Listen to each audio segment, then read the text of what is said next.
Ni saa 12 Afrika Mashariki sawa na saa 11 Afrika ya Kati. Hujambo, leo ni Jumanne Desemba 9, 2025. Karibu katika Amka na BBC. Mimi ni David Inkia. Katika Amka na BBC asubuhi hii, tume ya Ulaya sisitiza kwamba usalama wa muda mrefu wa Ukraine lazima uhakikishwe katika mazungumzo yote yanayofanyika na Urusi. Leo Tanzania inaadhimisha miaka 64 tokea nchi hiyo ilipopata uhuru wake kutoka kwa mkoloni, huku serikali ikiwataka wananchi kusalia majumbani mwao isipokuwa tu wenye majukumu maalum. Serikali inawashauri wananchi wote ambao tarehe 9 Disemba 2025 hawatakuwa na dharura kuitumia siku hiyo kwa mapumziko, hivyo kusherehekea siku hiyo wakiwa nyumbani. Na katika gumzo, wakati dunia ikiadhimisha siku ya kupambana na rushwa, leo hii tunaangazia ni kwa namna gani rushwa imesababisha kutoweka kwa uaminifu baina ya tabaka tawala na lile linalotawaliwa. Dunia nzima ufisadi unazungumziwa. Wamefanya utafiti ambazo zinaonyesha vile ambavyo nchi zote zina perform katika mambo ya ufisadi, lakini tunaona tu ikizidi kufanyika na inazidi kuleta umaskini, na kando na hayo pia inaleta vurugu sana, hasa katika bara la Afrika.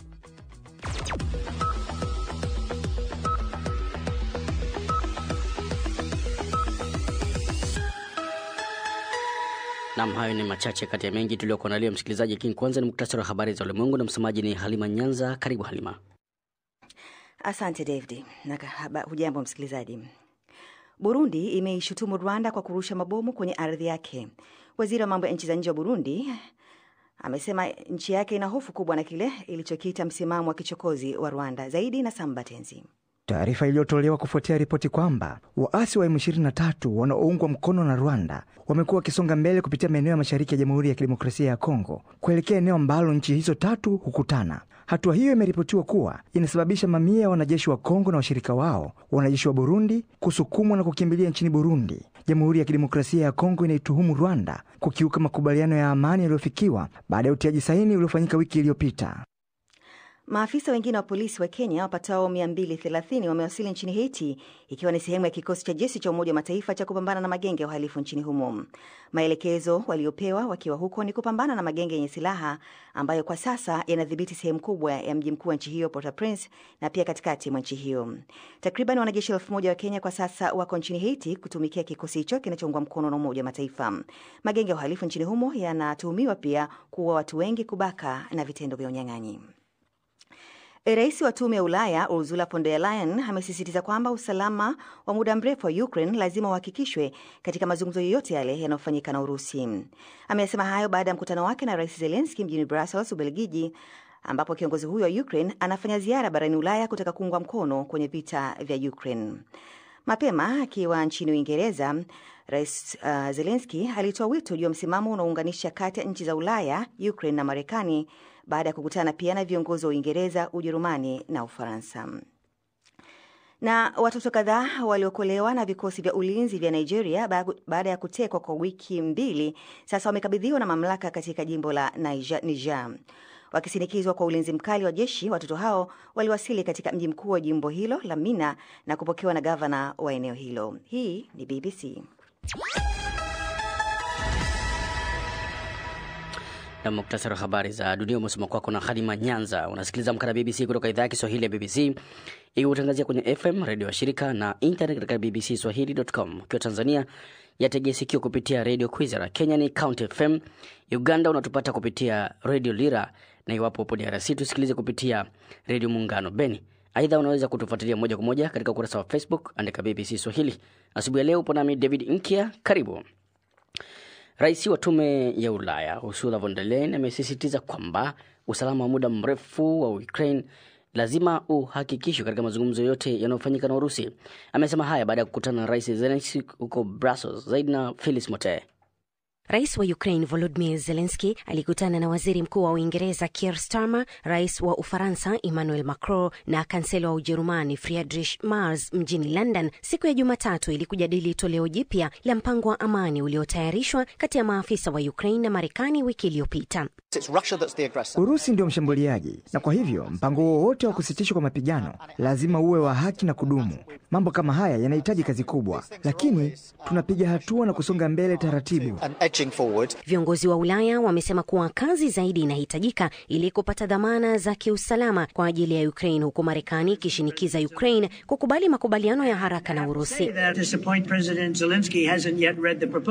Wiki iliyopita maafisa wa Ukraine walikaa siku 3 na timu ya majadiliano ya Marekani huko Florida, wakisisitiza mabadiliko katika pendekezo la amani linaloungwa mkono na Marekani, ambalo kwa kiasi kikubwa limeonekana kuipendelea Urusi. Akijibu maswali ya waandishi wa habari baada ya mkutano huo wa Jumatatu, Rais Zelensky alisema kuwa ni dhahiri kabisa kuwa vipengele vilivyo dhidi ya Ukraine vimeondolewa kutoka kwa mpango wa awali uliopendekezwa mwezi wa Novemba. Marekani imependekeza kwamba Ukraine iondoe kabisa majeshi yake kutoka maeneo ya mashariki ambayo Urusi imejaribu kuyateka kwa nguvu, lakini imeshindwa kuyadhibiti kikamilifu. Hata hivyo, Rais Zelensky ambaye anakataa mpango huo anaoutaja kama kuizawadia Urusi kwa uchokozi wake, ameonya mara kwa mara kwamba Urusi itatumia nafasi yoyote katika maeneo ya mashariki kuzindua mashambulizi ya baadaye dhidi ya Ukraine. Huku mazungumzo nchini Marekani na Ulaya yakiendelea, vita pia vinaendelea. Kati ya siku ya Jumapili na Jumatatu, jumla ya watu 10 waliuawa na wengine 47 kujeruhiwa wakati wanajeshi wa Urusi waliposhambulia maeneo 9 kwa kutumia ndege zisizo na rubani, mabomu na makombora. Ni Phyllis Mote. Rais Felix Tshisekedi wa Jamhuri ya Kidemokrasia ya Kongo amelalamikia ukiukwaji wa makubaliano ya kusitisha mapigano mashariki mwa nchi hiyo ambayo yalisainiwa mjini Washington, Marekani wiki iliyopita. Akizungumza hadharani kwa mara ya kwanza tokea kusainiwa kwa makubaliano hayo katika nchi yake na Rwanda, Rais Tshisekedi ameshutumu Rwanda kuunga mkono makundi ya wapiganaji yanayofanya operesheni zake mashariki mwa nchi hiyo. Zaidi na Halima Nyanza. Malgré notre bonne foi et l'accord récemment entériné, force est de constater que le Rwanda viole déjà ses engagements. Akishutumu Rwanda huku akiepuka kumtaja moja kwa moja Rais Paul Kagame, Rais wa Jamhuri ya Kidemokrasia ya Kongo Felix Tshisekedi amesema licha kufikia makubaliano hayo, bado mashambulizi yanafanywa na kuleta madhara makubwa kwa raia na mali. Licha ya nia njema tuliyokuwa nayo na makubaliano tuliyoidhinishwa hivi karibuni, ni wazi kwamba Rwanda tayari inakiuka wajibu wake. Siku moja tu baada ya kusainiwa kwa makubaliano, vikosi vya jeshi la Rwanda RDF viliunga mkono na kufanya mashambulizi kwa silaha nzito kutokea katika mji wa nchi hiyo wa Bugarama na kusababisha uharibifu mkubwa wa watu na mali, hususan katika maeneo ya Kaziba, Katogota na Lubarika huko Kivu ya Kusini. Hali hii ni kuvunja makubaliano ya kusitisha mapigano. Rais Tshisekedi ameapa pia kulinda raia na ardhi nchi hiyo. La République démocratique du Congo, Jamhuri ya Kidemokrasia ya Kongo kamwe haitaona aibu kutekeleza majukumu yake ya kulinda watu wake popote pale watakapopata vitisho. DRC itapendelea njia ya kidiplomasia, lakini haitatoa mamlaka yake ya utaifa wala usalama wa raia wake. Hakuna taarifa yoyote bado kutoka katika mamlaka za Rwanda juu ya madai hayo ya Rais wa Jamhuri ya Kidemokrasia ya Kongo Felix Tshisekedi kuhusiana na ukiukwaji wa makubaliano hayo ya Washington. Lakini hata hivyo, waasi wa DRC wanaopambana na serikali ya nchi hiyo wakiwemo M23 wamelishutumu jeshi la DRC na washirika wake kwa mashambulizi walioyafanya wiki iliyopita kutokea Burundi, ambayo yaliua watu 53 na wengine kadhaa kujeruhiwa. BBC haijaweza kupata uthibitisho unaojitegemea kutoka pande zote juu ya madai yaliyotolewa na mamlaka zote za Kongo, ikiwemo pia madai ya waasi wa AFC na M23. Halima Nyanza. Msikilizaji, leo hii Tanzania inaadhimisha miaka 64 tokea nchi hiyo ilipojipatia uhuru wake kutoka kwa mkoloni. Sikukuu hii ya kizalendo inaadhimisha mwaka wa 1961 ambapo Tanganyika ilirejesha mamlaka yake kutoka kwa utawala wa kikoloni na kuweka misingi ya taifa la sasa la Tanzania.